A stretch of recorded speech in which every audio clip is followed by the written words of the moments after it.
ఈ కార్యక్రమానికి దీనికి మాట్లాడాల్సిన మరింత అర్హత, బలమైన అర్హత గౌరవ ముఖ్యమంత్రి నారా చంద్రబాబు నాయుడు గారికి ఉంది. నాకు ఎప్పుడు అర్హత వస్తుందంటే కనీసం నేను ఒక 1,00,00,000 మొక్కలు మన అంకారావు గారి లాగాను, లేదంటే గౌరవ ముఖ్యమంత్రి నారా చంద్రబాబు నాయుడు గారి లాగా ఒక చెట్టు నీరు కార్యక్రమం లాంటివి చేసిన తర్వాత ఒక స్ఫూర్తిదాయకంగా మాట్లాడే హక్కు నాకు వస్తుంది ఖచ్చితంగా. ఇప్పుడు దాకా నేను పర్యావరణం కోసం వ్యక్తిగతంగా చేశాను కానీ కొన్నిసార్లు, కానీ నాకు ఇప్పుడు ఈ అటవీ శాఖ కూడా పర్యావరణం రెండు నా దాంట్లో ఉన్నప్పటికీ నేను వచ్చే సంవత్సరం ఇదే రోజుకి కనీసం ఒక 1,00,00,000 మొక్కలు నాటి, అలాగే ఫారెస్ట్ ఫైర్స్ అడవిలో కార్చిచ్చులు కనుక ఆపగలిగి, ఇందాక మన అంకారావు గారు చెప్పినట్టుగా, కొమెర అంకారావు గారు చెప్పినట్టుగా అడవుల్లోకి గొర్రెల్ని పొట్టేళ్ళు మేపడానికి తీసుకుపోయి అక్కడ గడ్డి కోసం కాలుస్తూ ఉంటారు. వారికి కొంత అవగాహన సదస్సులు పెంచి వచ్చే సంవత్సరం ఇదే సమయానికి మనస్ఫూర్తిగా మీతోటి అనుభవంతో మాట్లాడతాను. ఒక అటవీ శాఖ మంత్రిగా కావచ్చు, పర్యావరణ శాఖ మంత్రిగా కావచ్చు. అలాగే ఒక్క వాక్యం చెప్పి నేను ముగిస్తాను. చెట్టు అదేదో మనకు ఒక ఆశయమో దానికి కొద్ది, ఇది చెట్టు మనకి ఆధారం. కేవలం పక్షులకి వీటికే కాదు, ప్రతి ఒక్కరికి చెట్టు లేని జీవితాన్ని ఊహించుకోండి. ఇదివరకు మనం పెరిగేటప్పుడు ఒక 30 సంవత్సరాల క్రితం ఎవరన్నా మా ఇంటికి వెళ్ళాలి అంటే అక్కడ పెద్ద మర్రి చెట్టు ఉంటుంది. ఆ మర్రి చెట్టు నుంచి కుడి చేతిలోకి వెళ్తే ఇది దారి ఉంటుంది. ఎవరిని ఇల్లు ఫ్రెండ్ ఇల్లు తెలియాలంటే ఎలారా మీ ఇంటికి రావడం అంటే మా ఇంటి ముందు గోరింటాకు చెట్టు ఉంటుంది. ఇట్లాంటివన్నీ పోయినాయి. ఇప్పుడు అసలు చెట్టే ఆనవాళ్ళు అయ్యేది. అలాంటి చెట్లని మనం సంరక్షించుకోవడం మానేసాం. కానీ అదృష్టవశాత్తు మనకి ప్రకృతిని పరిరక్షించగలిగే అవగాహన ఉన్న ఒక బలమైన వ్యక్తి మనకి ముఖ్యమంత్రిగా ఉన్నారు మనకి. అందుకు మనం నిజంగా మనం గర్వించాం. ఈరోజు మా అందరికీ కూడా ఆయన ఇచ్చిన టార్గెట్స్ ప్రతి చోట 33% ఉండాలి ఫారెస్ట్ కవర్ అంటే, మా అందరికి ఇచ్చిన టార్గెట్ ఒక 50% ఆంధ్రప్రదేశ్లో ఉండాలి. ఆంధ్రప్రదేశ్ తలమానికంగా ఉండాలి. ఈ పర్యావరణానికి సంబంధించి కానీ, అటవీ సంరక్షణకు కానీ, నగర వనాలకు కానీ, చెట్లు విరివిగా పెంచడానికి కానీ, వాటిని స్ఫూర్తిగా తీసుకొని వచ్చేసారి మనస్ఫూర్తిగా కలుస్తాం తెలియజేసుకుంటూ, మీ అందరికీ మనస్ఫూర్తిగా ఈరోజు గౌరవ ముఖ్యమంత్రి గారు ఏం చెప్తారనేది మీతో పాటు నేను కూడా వినటానికి సంసిద్ధంగా ఉన్నాను. వారిచ్చే సూచనలు సలహాలు తీసుకొని వచ్చే సంవత్సరం ఆయన మీద మనం పెట్టిన బాధ్యతని బలంగా నిర్వర్తించి ఆయన మెప్పు పొందేలాగా మనందరం ముందుకెళ్ళాలని మనస్ఫూర్తిగా కోరుకుంటూ సెలవు తీసుకున్నాను. జై హింద్. ధన్యవాదాలండి. ఇప్పుడు మన మధ్య ఒక రాజనీతిజ్ఞులు ఉన్నారు. రాజకీయవేత్త నెక్స్ట్ ఎలక్షన్ గురించి మాట్లాడతారు. రాజనీతిజ్ఞులు నెక్స్ట్ జనరేషన్ గురించి. చంద్రబాబు నాయుడు గారు ఒక vibration, sensation, motivation, dedication, innovation, inspiration ప్రతి జనరేషన్కి. మాది కుప్పం, మాట తప్పం, గొప్పలు చెప్పం, నారా హమారా అంటున్నారు ప్రజలు. వారిని ప్రసంగించవలసిందిగా కోరుకుంటున్నాను. మానవత ఆయన జెండా, మంచితనమే ఆయన ఎజెండా, బడుగులకు కొండంత అండాదండ, పాలకుండ పూలదండ, ఆయన మనసు బంగారు కొండ, మీరెప్పుడు మాకు అండా దండ.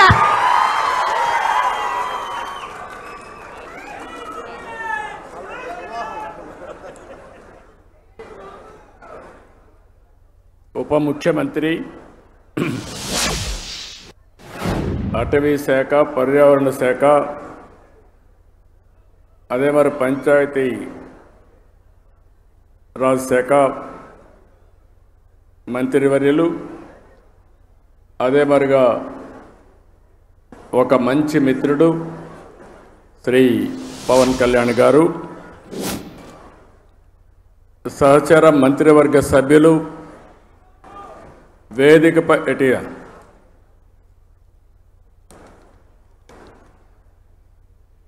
కందుల దుర్గేశం గారు,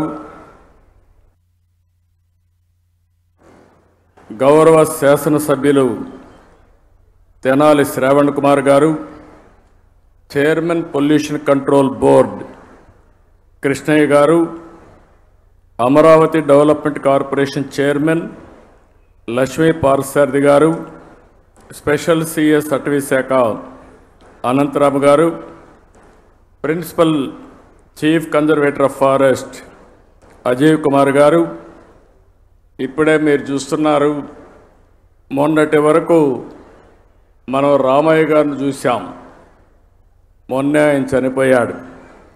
ఈరోజు నల్లమల అడవుల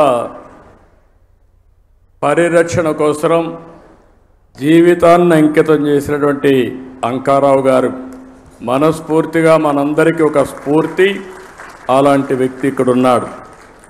ఇంకొక పక్క chairman environment management corporation Dinesh Reddy గారు, 10వ తరగతి అమ్మాయి, చాలా బాగా చేసింది, మనందరి దగ్గర ప్రతిజ్ఞ చేయించింది కుమారి లావణ్య. నేను ఇప్పుడే అడిగాను అమ్మాయిని, ఏంటమ్మా ఏం చదువుతున్నావు? 10th క్లాస్ అనింది. 10th క్లాస్ అయినాక ఏం చేస్తామని అడిగాను. ఇంటర్మీడియట్లో బైపీసీ అనింది. అంటే డాక్టర్ అవుతావా అంటే తప్పకుండా డాక్టర్ అయి పేద ప్రజలకు సేవ చేస్తానని ఘంటాపదంగా చెప్పింది. ఒక యాస్పిరేషన్తో చదువుకుంటున్నటువంటి విద్యార్థిని. అదేవిధంగా ఈ కార్యక్రమానికి ఇచ్చేసిన ప్రజాప్రతినిధులకి, పెద్దలకు, ఈరోజు 1000 మంది విద్యార్థులతో మొక్కలు నాటే కార్యక్రమానికి శ్రీకారం చుట్టాం. ఈరోజు మీరు చేసిన కార్యక్రమం అమరావతిలో ఒక చరిత్ర సృష్టించబోతుంది. ఈరోజు ఒక్కరోజే మన మిత్రులు ఉప ముఖ్యమంత్రి గారు చెప్పినట్టు 1 కోటి చెట్లను నాటుతున్నాం. ఈ సంవత్సరం 5 కోట్ల మొక్కలు నాటబోతున్నాం. అయితే ఈ 5 కోట్లే కాకుండా 50% గ్రీన్ కవర్ ఈ రాష్ట్రంలో ఉండాలి. 50% గ్రీన్ కవర్ ఉంటే దానివల్ల ఇంపాక్ట్ ఏ విధంగా ఉంటుందో మనం అందరం కూడా ఆచరించి దేశానికే కాకుండా ప్రపంచానికే ఒక ఆదర్శంగా నిలవాల్సిన అవసరం ఉంది. 1972 నుంచి జూన్ 5వ తారీఖున ప్రపంచ పర్యావరణ దినోత్సవాన్ని ఐక్యరాజ్య సమితి ఆధ్వర్యంలో మనం జరుపుకుంటున్నాం. దీనికి కారణం మీరు చూస్తే ఈ సంవత్సరం ఒక థీమ్ ఇస్తారు, ఎండ్ ప్లాస్టిక్ పొల్యూషన్. ప్లాస్టిక్ పొల్యూషన్ని పూర్తిగా దీన్ని కంట్రోల్ చేయాలి. దీనికి ఏ విధంగా రీసైకిల్లో ఇవన్నీ ఉపయోగించాలి అనే విషయంలో అవగాహన పెంచడానికి తీసుకున్నాం. మన రాష్ట్రానికి మనం ఒక్కసారి వస్తే 37,421 చదరపు కిలోమీటర్ల అడవులు ఉన్నాయి. ఇది మొత్తం విస్తీర్ణంలో 22.96%. ఈరోజు మన రాష్ట్రానికి ఒక పెద్ద అడ్వాంటేజ్ ఏంటంటే అడవుల్లో చెట్లు ఉండడమే కాకుండా రాయలసీమలో నల్లమలై ఫారెస్ట్ ఉంది. అదే రాయలసీమలో హార్టికల్చర్ పెద్ద ఎత్తున అభివృద్ధి అవుతూ ఉంది. ఎప్పుడైతే హార్టికల్చర్ బాగా అభివృద్ధి అయ్యే కొందికి ప్లెయిన్ ఏరియాలో కూడా చెట్లు వస్తున్నాయి. దీనివల్ల గ్రీన్ కవర్ పెద్ద ఎత్తున పెరిగింది. దీనికి ఉదాహరణగా మీరు చూస్తే ఈరోజు రాష్ట్రంలో 30.05% గ్రీన్ కవర్ ఉండే రాష్ట్రం మంది. దీన్ని 50% తీసుకుపోవాలనేది మనందరి లక్ష్యం.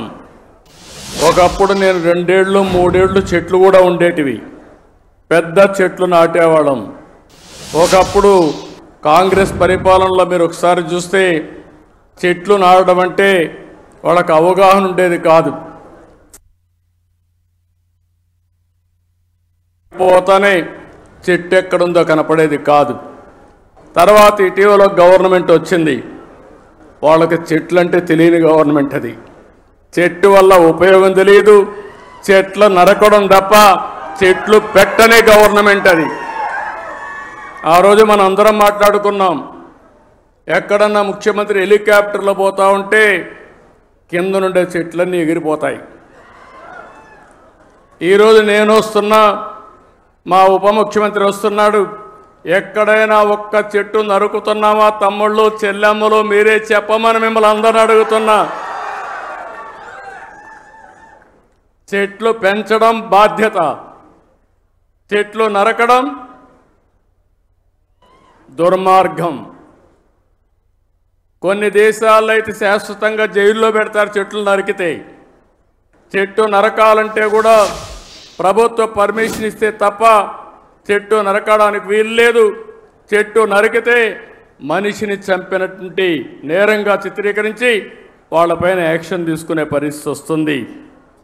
అందుకే నేను మిమ్మల్ని ఒకటే కోరుతున్నాం, 4-5 సంవత్సరాల్లో మన రాష్ట్రం కనీసం 37% గ్రీన్ కవర్ కావాల్సిన అవసరం ఉంది. దీనికి హార్టికల్చర్ డెవలప్ చేస్తాం. ఇప్పుడే పవన్ కళ్యాణ్ గారు చెప్పారు చాలా స్పష్టంగా. ఎప్పుడు కూడా నాకు ఒకసారి అనిపిస్తుంది, ఇవన్నీ మనం అనుకోవడం, ఇవన్నీ కానీ ఆచరించగలిగితే, నేను ఒక మాట అడుగుతున్నా ఇక్కడ ఉండే వాళ్ళందరినీ, మీ లైఫ్లో 10 చెట్ల కంటే ఎక్కువ పెట్టి మేము పెంచుతున్నామని వాళ్ళు చేలిపైకెత్తండి. 10 చెట్ల కంటే ఎక్కువ. ఓకే, అందరూ ఆక్సిజన్ తీసుకుంటున్నారా లేదా? గాలి పీలుస్తున్నారా లేదా? మిగిలిన వాళ్ళకి గాలి పీల్చే అర్హత ఉందా? ఇప్పుడు ఏం చేస్తారో చెప్పండి. చెట్లు పెడతారా లేదా? చెట్లు పెట్టే బాధ్యత మీద అవునా కాదా? అవునంటే చేలిపైకెత్తండి. ఇదే నేను కోరుకుంటున్నా. ఒక అవేర్నెస్ రావాల్సిన అవసరం ఉంది. ఈరోజు మీరు ఒక్కసారి చూస్తే ప్రపంచానికి ఒక పెద్ద సవాల్ గ్లోబల్ వార్మింగ్. అంటే వాతావరణం ఉష్ణోగ్రతలు పెరుగుతున్నాయి. దీనివల్ల మీరు చూస్తే వర్షాలు తగ్గిపోతున్నాయి, భూగర్భ జలాలు ఇంకిపోతున్నాయి, సాగు ప్రమాదంలో పడతా ఉంది. తాగునీరు లేకుండా ఎక్కడికక్కడ ఫ్లోరైడ్ కంటెంట్ పెరిగిపోయి అనారోగ్యం పాలవుతున్నాం. దేవుడు అన్ని విధాలా బాగా పుట్టిస్తే ఈ నీరు దాగి వికలాంగులుగా తయారయ్యే పరిస్థితికి వచ్చాం. అందుకే ఇప్పుడే అంకారావు గారి స్టోరీ విన్నాం. మనమందరం చిన్నప్పుడు చదువుకునేవాళ్ళం, నేను కూడా చదువుకున్నాం. ఆ రోజు మీరు చూస్తే ఆ కథ ఒకసారి చూస్తే, ఒక వృద్ధుడు చెట్టు పెడతా ఉంటాడు. రాజు అక్కడికి వస్తాడు. ఆ వృద్ధుడికి వయసు అయిపోయింది. అతన్ని చూసి అడుగుతాడు ఆసక్తిగా, నీ వయసు అయిపోయింది, ఇప్పుడు చెట్టు పెడుతున్నావు, ఈ చెట్టు ఫలాలను తింటావా అని అడుగుతాడు. అప్పుడు ఆ వృద్ధుడు చెప్తాడు, మహారాజా, పక్కన చెట్టు ఉంది చూడు, మా పూర్వీకులు పెట్టారు, దాని ఫలాలు నేను అనుభవిస్తున్నా. నేను పెట్టే ఈ చెట్ల ఫలితాలని నా పూర్వీకులు, మా పిల్లలు అనుభవిస్తారని ఆ వృద్ధుడు చెప్పాడంటే అది విజ్ఞత అని మీ అందరికీ తెలియజేస్తున్నా. ఆ విజ్ఞతతో మనందరం ప్రవర్తించాల్సిన అవసరం ఉంది. స్వార్థంతో బ్రతకడం కాదు. అలాంటివన్నీ కూడా మనం ఒక్కసారి ఆలోచించుకొని, ఆ తాత చెప్పే కథే మనకు ఒక ఆదర్శం. ఇప్పుడు అంకారావు చేసిన పని మనందరికీ ఒక ఆదర్శం అని చెప్పి మీ అందరికీ తెలియజేస్తున్నా. నాకు ఒకసారి ఎప్పుడూ నాకు గుర్తుండేవాడు, ట్రీ మ్యాన్గా గుర్తింపయ్యాడు. ఆ రోజు పద్మశ్రీ వనజీవి రామయ్య నా దగ్గరికి ఎప్పుడూ వచ్చేవాడు. ఎప్పుడు వచ్చినా ఒక చెట్టు తీసుకొచ్చేవాడు. ఊరూరు తిరిగేవాడు, అందరికీ విత్తనాలు పంచేవాడు. సంవత్సరం వచ్చి నాకు రిపోర్ట్ చేసేవాడు. నేను ఈ కార్యక్రమాలు చేస్తా ఉంటే ఆయన ఎప్పటికప్పుడు ప్రోత్సాహపడి ఉత్సాహవంతుడై రోజుకు ఒక మొక్క నాటేవాడు. ఆయన నాటడమే కాదు, అందరి దగ్గర నాటిచ్చేవాడు. ఆ చెట్లను పెంచే కార్యక్రమాన్ని కూడా ఆయన నిర్వహించాడు. అందుకే కేంద్ర ప్రభుత్వం పద్మశ్రీ అవార్డు ఇచ్చింది. దీన్ని మనస్ఫూర్తిగా నేను అభినందిస్తున్నాను. ఆయన ఒక్కసారి స్మరించుకోవాల్సిన బాధ్యత మనందరిపైన ఉందని చెప్పి కూడా నేను మీకు తెలియజేస్తున్నా. ఈరోజు మనం అందరం కూడా గుర్తుపెట్టుకోవాల్సింది స్వర్ణాంధ్ర, స్వచ్ఛాంధ్ర. స్వర్ణాంధ్ర అనగానే ఏదో ఎక్కువ ఆదాయం రావాలి. నేను అందుకే చాలా స్పష్టంగా చెప్పాను. స్వర్ణాంధ్ర అంటే ఆదాయం పెరగాలి, ఆరోగ్యం బాగుండాలి, ఆనందంగా ఉండాలి, హెల్తీ హ్యాపీ సొసైటీ కోసం మనం పనిచేస్తున్నాం. ఇది జరగాలంటే పర్యావరణాన్ని కాపాడుకోవాలి. పెద్ద ఎత్తున ఈరోజే నేను చూశాను ఒక స్టాల్ కూడా. ఇక్కడ మా మంత్రి నారాయణ గారు ఉన్నారు, ఉప ముఖ్యమంత్రి గారి దగ్గర 2 బాధ్యతలు ఉన్నాయి. ఒకటి మీరు చూస్తే ఎన్విరాన్మెంట్ ఫారెస్ట్ ఉంది. దీనివల్ల మనందరినీ ఆరోగ్యం కాపాడాలంటే ఫారెస్ట్ మినిస్టర్గా ఉప ముఖ్యమంత్రి గారు చాలా కీలకం అని చెప్పి కూడా నేను మీకు తెలియజేస్తున్నా. నా మనసుకు దగ్గరుండే సబ్జెక్టు పర్యావరణం, చెట్లు పెంచే కార్యక్రమం అని చెప్పి కూడా నేను మీకు తెలియజేస్తున్నాను. ఈరోజు ఇక్కడ ఒక విషయం ఆలోచిస్తే, నేను చిన్నప్పుడు హై స్కూల్కి పోయేవాడిని. మా ఊరి నుంచి 6 కిలోమీటర్లు నడవాలి, కొన్ని రోజులు సైకిల్లో పోయేవాడిని.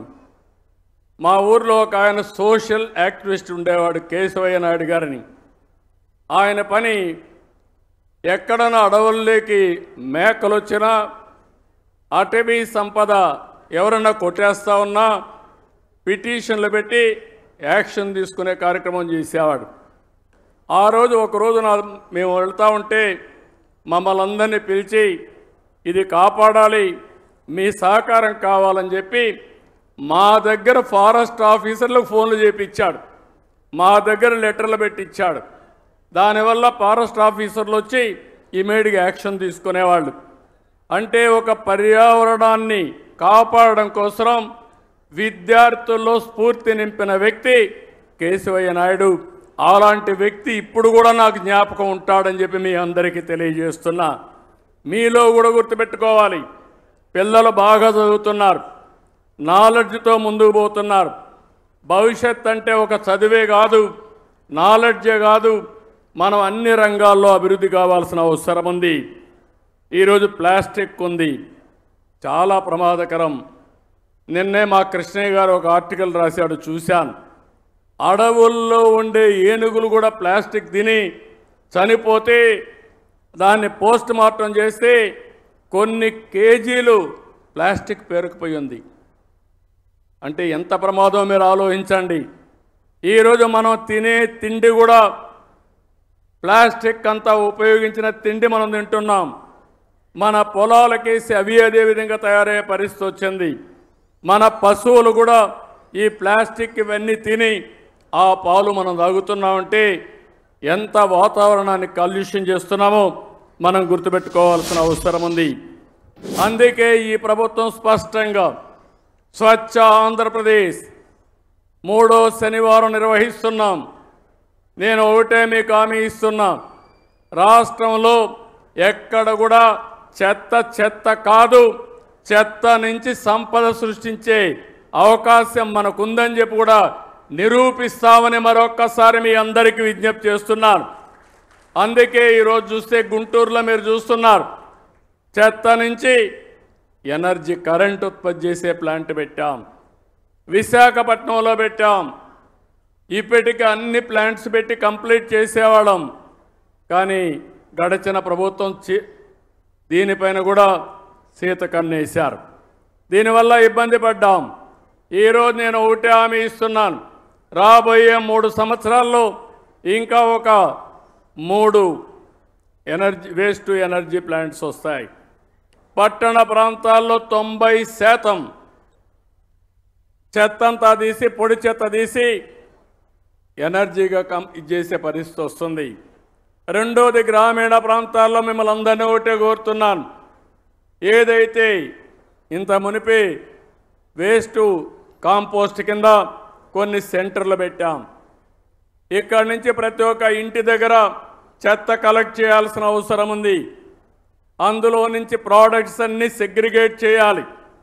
ఏది కూడా వేస్ట్ కాదు, అన్నీ రీసైక్లింగ్ ఉపయోగపడతాయి. ఈరోజు ప్లాస్టిక్ని మళ్ళా ప్లాస్టిక్ కానీ ఇప్పుడే ఒక ఎగ్జిబిషన్ పెట్టారు. అనేక వస్తువులు తయారు చేస్తున్నారు. ఒక పక్క మన వరి నుంచి కూడా ఏదైతే వేస్ట్ ఉందో గడ్డితో కూడా కరెంట్ ఉత్పత్తి చేయడం, లేకుంటే బయోఫ్యూయల్ తయారు చేయడం అవకాశాలు ఉన్నాయి. ఈ విధంగా ఏదైనా పెంకులుంటే సీసం ఉంటే మళ్ళా రీసైక్లింగ్ ఉపయోగించుకుంటాం. ఈవెన్ మన కార్లకు ఉపయోగపడే వేస్ట్ ఏదైనా ఉంటే అలాంటి వేస్ట్ కూడా ఇంజన్లు కానీ అవన్నీ రీసైక్లింగ్ ఉపయోగపడే పరిస్థితి వస్తుంది.